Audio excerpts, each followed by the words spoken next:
오늘은 히브리서 3장 7절에서 19절까지 말씀입니다. 우리가 히브리서 말씀을 시작하면서 히브리서는 핍박이 거셌던 그 초대교회 성도들에게 믿음을 지키고 살아갈 수 있도록 격려하고 힘을 주기 위해 기록했던 말씀이라고 여러분에게 말씀드렸습니다. 그래서 1장을 시작하면서 말씀드렸지만 이들의 믿음을 지키고 살아갈 수 있도록 하기 위해서 우리가 믿는 예수 그리스도가 어떤 분인가를 설명해 주고 있습니다. 제가 종종 말씀드리지만 믿음이 성장하려면 무엇이 필요하다 그랬죠? 내가 믿는 믿음의 대상을 잘 아는 것이 필요하다 그랬습니다.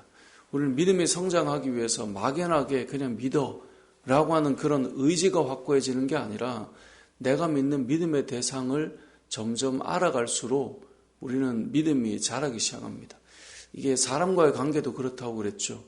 내가 저 사람은 확실하게 믿어라고 하려면 그 사람에 대해서 막연하게 믿는 마음을 가지라는 말이 아니라 그 사람을 점점 알아갈 때 나는 저 사람은 믿지 이런 말을 쓴다는 거예요. 그래서 어떤 관계에서 믿는다라는 얘기가 되려면 그 사람을 알아가기 때문에 또 알고 있기 때문에 가능한 말이에요. 내가 말은 저렇게 해도 저 사람 한 번만 믿어봐. 저 사람 믿을만해. 라고 한다는 것은 그 사람을 내가 알기 때문에 가능하다는 거죠. 마찬가지로 하나님을 믿는다라고 하는 믿음도 똑같아요. 하나님을 믿는 믿음도 덮어놓고 믿는 거야가 아니라 우리가 하나님을 알아갈수록 또 경험할수록 하나님을 내가 더 신실하게 믿을 수 있겠구나 라는 마음을 가지게 된다는 거죠.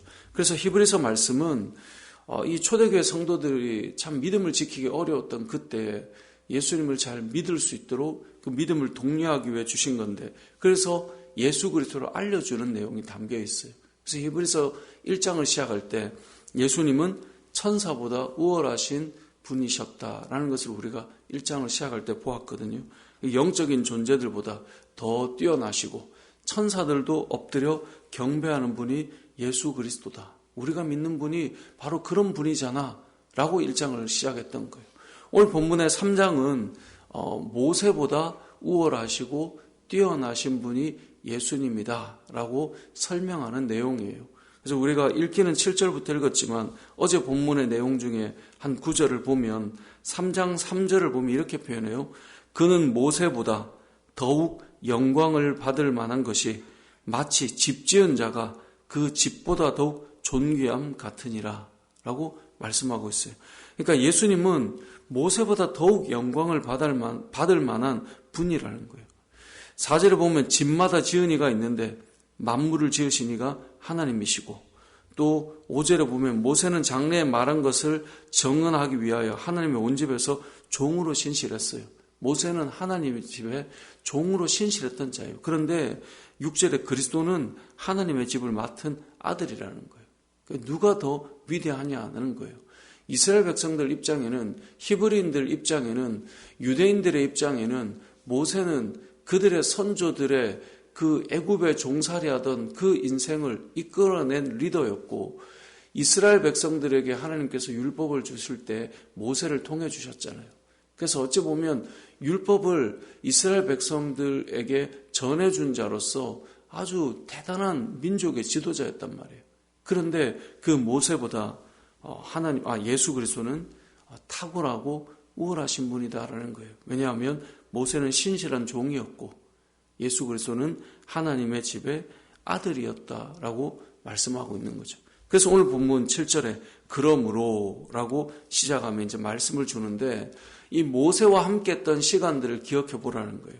광야에서 그들이 어떠했는가? 7절부터 보면 광야에서 시험을 하던 그때에 너희의 마음을 그때 너희가 완고했고 하나님의 말씀을 거역했던 그때를 생각해 보라는 거죠. 그러니까 모세의 때에 너희가 이러했던 것처럼 더 위대하고 대단하신 예수 그리스도 앞에서도 너희가 그렇게 완고한 마음을 가지게 될 수 있는데 그러지 말라라는 것이 오늘 본문 전체의 내용입니다.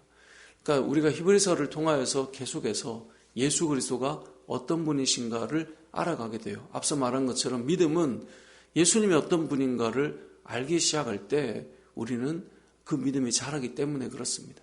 어떤 사람을 대할 때도 저분이 이런 분이었어? 그러면 믿음이 가는 거죠.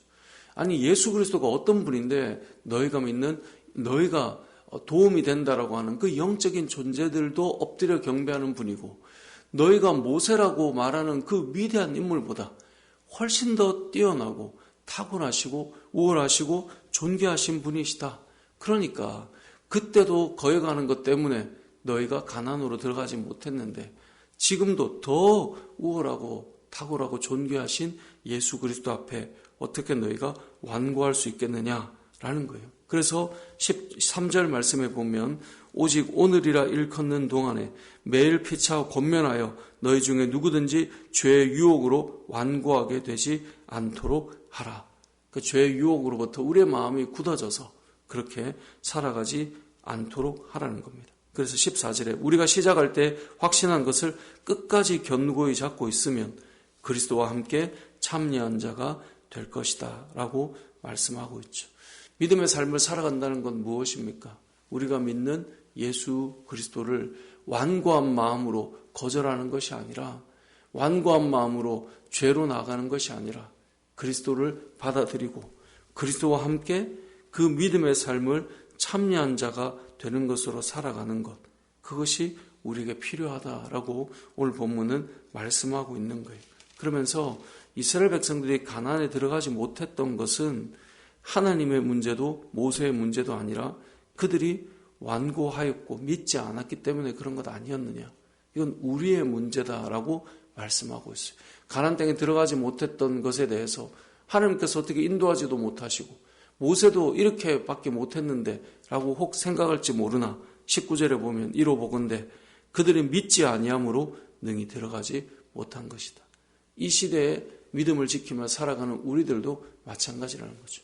더 위대하신 예수 그리스도께서 우리를 인도해 가지 못하는 것이 아니라 우리의 마음이 늘 완고하고 우리의 마음이 늘 주님을 따라가지 못하고 우리의 마음이 날마다 죄악 가운데서 거하기를 즐거워하는 우리들이기 때문에 그런 것 아니냐라고 말씀하시면서 우리의 마음을 그리스도께로 참여하는 자로 만들어서 믿음의 삶을 살아가라라고 말씀하고 있는데요. 이 초대교회 당시나 2000년이 지난 지금이나 우리의 믿음을 흔드는 요소는 너무나 많습니다. 이거 이렇게 됐으니 내가 이럴 수 있지라고 합리화시킬 수 있는 것들도 많고 우리의 믿음으로 살아야 하지만 우리의 삶 자체를 하나님 앞에 온전히 의탁하지 못하여서 우리가 그렇게 살아가지 못하는 것도 많습니다. 이러한 때 우리의 마음을 완고하게 하지 말고 그리스도께 참여한 자가 되어서 하나님을 신뢰하고 우리를 끝까지 인도해 가실 하나님을 바라보고 믿음으로 살아가는 저와 여러분의 삶이 되시길 주님의 이름으로 축복합니다. 아멘.